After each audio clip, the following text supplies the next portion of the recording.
Hello, and welcome back to the Energy Flux podcast. I'm your host, Seb Kennedy, founding editor of Energy Flux.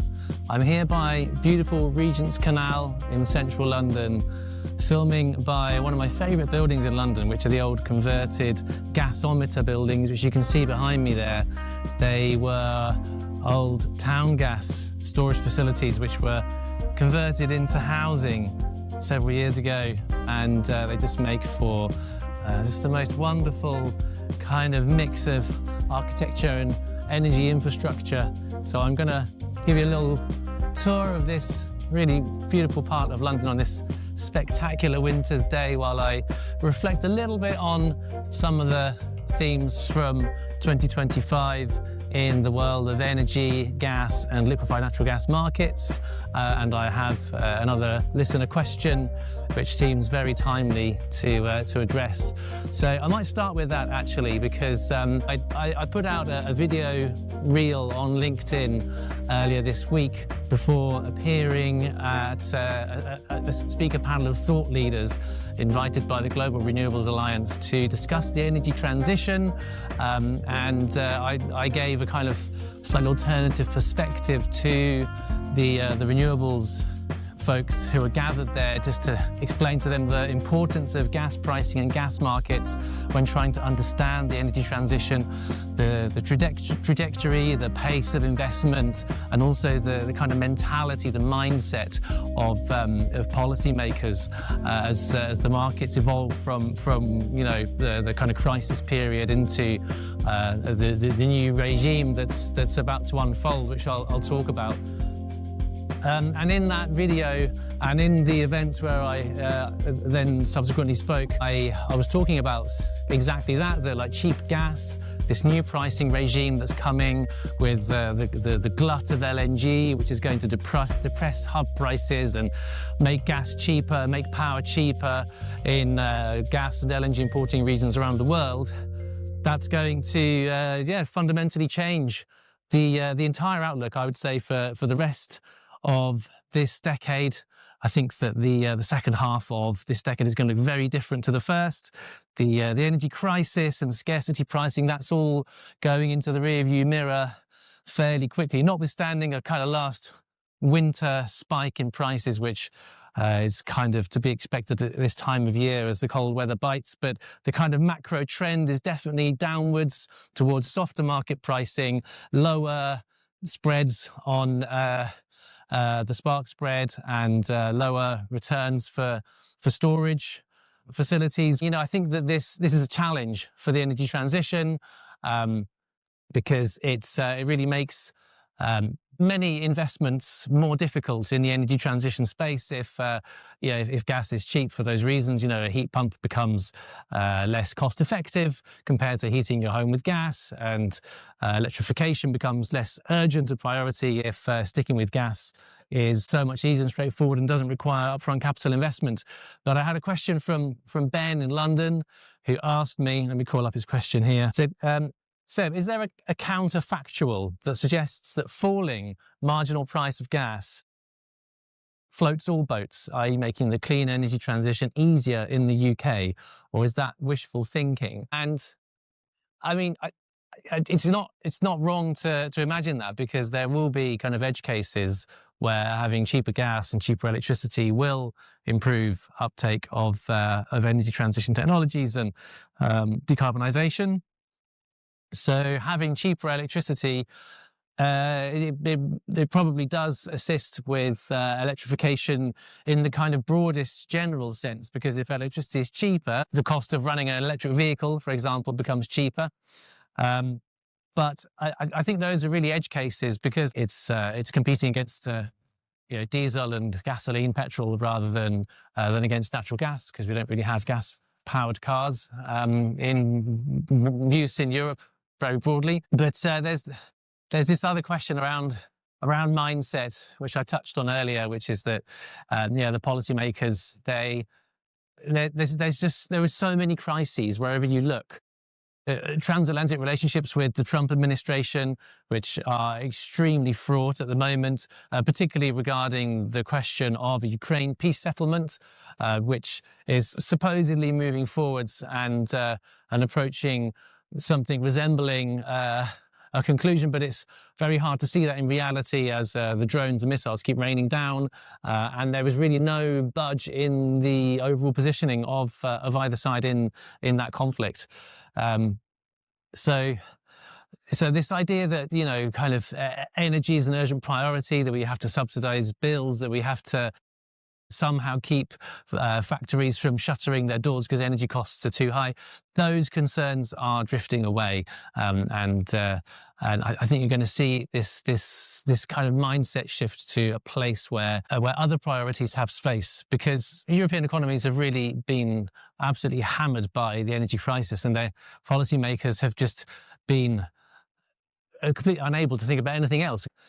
Those concerns are going to kind of take a back seat, and that's a problem, because obviously, you know, the energy security and reliability and availability questions that were raised by the gas crisis, and that spurred things like kind of doubling down on renewables, on demand replacement of natural gas, on technologies that can push gas out of end-use applications. Those incentives are going to be dulled. They're going to be replaced by a sense of, well, you know, the energy thing is fixed now. You know, the energy crisis is kind of fixed. We've got a few years. We can think about other things. We can think about migration. We can think about the rise of the far right in Western democracies. We can think about questions around, you know, social mobility, or the pernicious influence of mobile phones on the health and mental well-being of our young people, or we can think about all a myriad of kind of socio-economic issues that have really had to take second place during this really very kind of fraught few years. So, you know, it's hard for things like industrialization of the steel sector, or how to drive grey hydrogen out of refining with green hydrogen, or pushing to get that next 30-40% of the residual load decarbonised on power grids that are already kind of struggling to accommodate extra intermittent or non-dispatchable renewable resources. Like these things just seem like kind of like they're difficult. You have to kind of confront a lot of vested interests. There's a lot of infrastructure and technological resistance to achieving those. And when they're not an urgent priority, then they just kind of slip down the list of priorities, I'd say, in the way that they get treated. So it's this kind of perennial problem of, well, how do you fix the roof when the sun is shining? And that was the actual line I used when I spoke to the Global Renewables Alliance, and that got me thinking, well, if adversity is the mother of invention, then what is abundance? And I think that abundance is really the father of sort of path dependency. So to elaborate on that sense a bit, well, if you have abundance, then there's no real need to change path, because everything's going well and everything's fine. You know, if it ain't broke, don't fix it, as they say. So that's going to be a real challenge for those who are advocating for kind of swift energy transition progress in the next 5 years or so. Now, all of this kind of philosophy, if you like, it's all predicated on the idea that there will be cheaper gas prices, and there will be. That's a definite. But what's less clear, even at this stage, is, well, just how cheap will gas go? How much more affordable will power become as a result of the marginal gas generator becoming less expensive? And for how long? Basically, how long and how deep will the LNG glut be? That is very much an open question. And there are lots of kind of self-correcting market mechanisms that could ensure that the glut is perhaps not as deep as some people might think, and it lasts much less time. I mean, the number of gas and LNG industry executives who are quite blasé about this is pretty surprising. there's a very common view out there that there won't really be a glut at all. Still, even now, one of the reasons for that is that we're going to see fewer LNG projects built than many people really think. And the reason I say that is because we've already seen one large project, it's called the Lake Charles LNG project in Louisiana, that's been cancelled. The company that was developing it, Energy Transfer, they're like a very big energy infrastructure developer. They scrapped it. They basically said, look, we're not going to build this LNG project in Louisiana.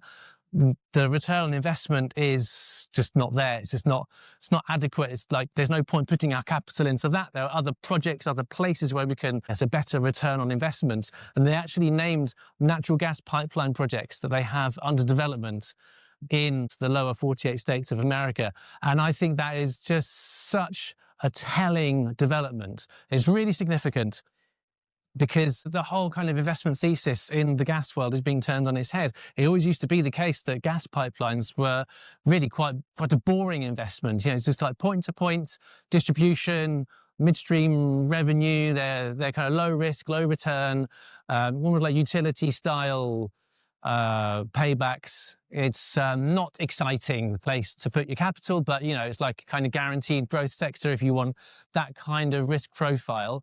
Whereas like an LNG project where you've got global arbitrage opportunities, you've got a Henry Hub cost-based gas, which is very cheap, and you're selling it into extremely expensive, premium-priced markets in Europe and Asia. There's hundreds of millions of dollars potentially of margin to be made on shipping liquefied natural gas that's produced at that low-cost base into those markets.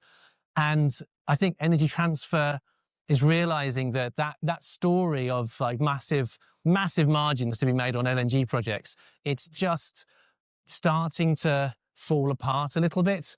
Now, don't get me wrong, there's still a lot of money to be made in LNG right now, shipping Henry Hub gas into Europe, but much less than there was.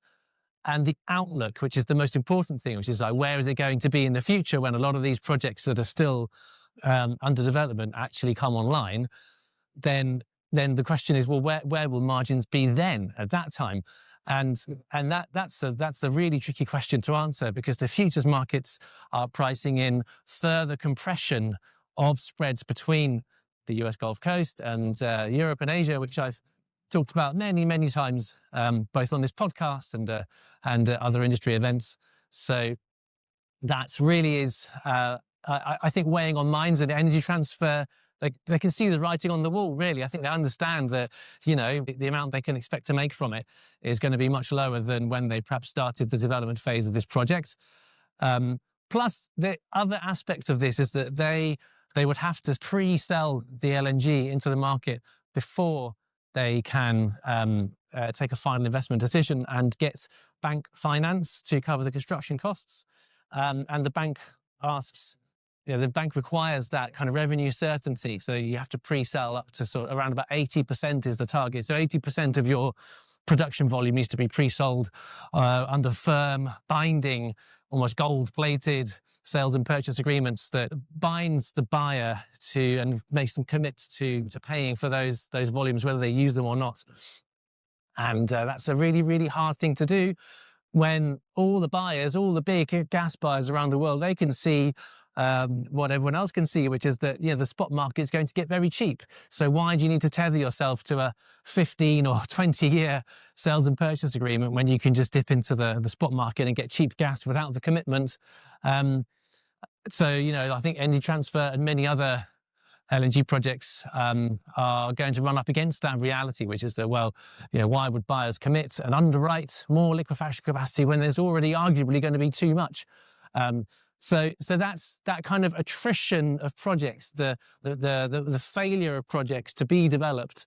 That's going to kind of potentially crimp off the end of the LNG glut, maybe make the glut a little bit less long, less deep, if projects that are scheduled to come online around 29, 2030, 2031 don't actually materialize. So that could affect the overall kind of arc of this abundant, cheap energy price place that I think we're going to head to as we face the second half of this decade. So bringing it back to the question about, well, does cheap energy really spell bad news for renewables? Well, I think if policymakers have learned anything from the last sort of 4 or 5 years, it's that this sector, the gas sector, which is so important to the benchmarking of energy transition investments, if they've learned one thing about the gas sector, it's that it is incredibly volatile. The one thing you want to be afraid of is kind of consensus in this space, because the minute there's a consensus, then the market goes and proves everybody wrong. So this kind of consensus that we're going to have a glut, it's going to be very long, going to be very deep. I mean, I find it very compelling, but I do worry in the back of my mind that it becomes a bit too much of a mantra that doesn't get questioned. And I'm going to have to keep on my own toes and always reassess my own assumptions about where this trajectory is really heading, because if it changes, it can change dramatically, and it can catch a lot of people by surprise. Obviously, Russia's invasion of Ukraine, that was a total black swan event, but you never know what's around the corner. The potential for these markets to whipsaw from feast to famine and back again is really unlike anything it's ever been in the past. So there's a kind of word of warning around that. The next crisis is never that far away. We might have 5 years or more of cheap energy, but the gas industry itself is already saying there's going to be a shortage of liquefied natural gas, that they see demand continue to rise, and nobody wants to invest in LNG infrastructure. Well, they won't want to once this current clutch of projects comes online, because the returns will be much lower than many people anticipated. So there'll be this kind of go from a structural surplus to a structural deficit in the early 2030s. Of course, they are saying that because they want to tell the story to get more investment into the supply side. But the argument that they are making is implicitly saying that you really need to get off gas demand. You need to lower gas demand, lower gas dependency, because its pendulum is only going to keep swinging from feast to famine. And so the urgent need to fix that roof while the sun is shining is more urgent than ever. And if we spend 5 years without thinking kind of strategically about the next phase, the next decade, particularly in like resource scarce parts of the world, like Northwest Europe, that is extremely dependent upon imports, if this region doesn't grasp the nettle on energy security while it can afford to, and change the kind of strategic positioning of key economic sectors to dial down that import reliance, then they will come to regret it when that pendulum does swing and the gas industry's own warnings of a deficit come true in the 2030s. So the next phase of this market might invite complacency, but it will punish complacency at the same time. So that's really the paradox that we are facing at the end of this tumultuous year in energy. Anyway, I'm going to wrap it up here. A final look at these glorious old converted gasometers.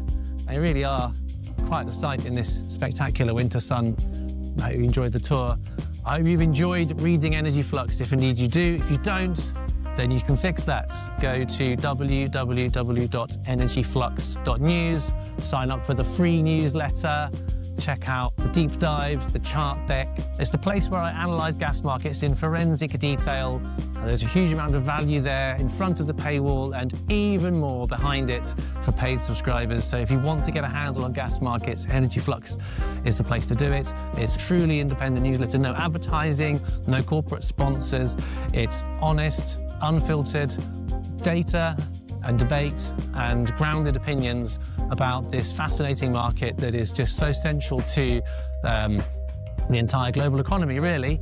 And I think that this space really needs an independent voice. So if you support the project, you support this concept, then I would invite you to tell your friends and family and your colleagues about it. Sign up to Energy Flux, and if you can afford to, then take out a subscription to support the publication. A huge, huge thank you to everybody who has listened, who has read, who has shared, who's engaged, who's asked questions. A big thank you to the data providers who I frequently quote in the newsletter, without whom it wouldn't be possible to undertake a lot of my analysis. They are Kepler and Spark Commodities. They are fantastic data providers, so I do appreciate having access to those invaluable resources. And to everybody that has shared quotes with me on the record, off the record, background briefings, who have challenged me, have asked questions, made me change my own view of things as well. This is such a fast-moving space that you can't be too wedded to your ideologies. You've got to keep asking the question about where are we really going, and the answer is always different. So that's why I'm going to keep doing this. I'm going to keep producing the podcast. I'm going to keep writing the newsletter. I'm going to keep engaging with people to figure this market out. So thank you again. Have a wonderful Christmas and New Year, and I'll see you in 2026.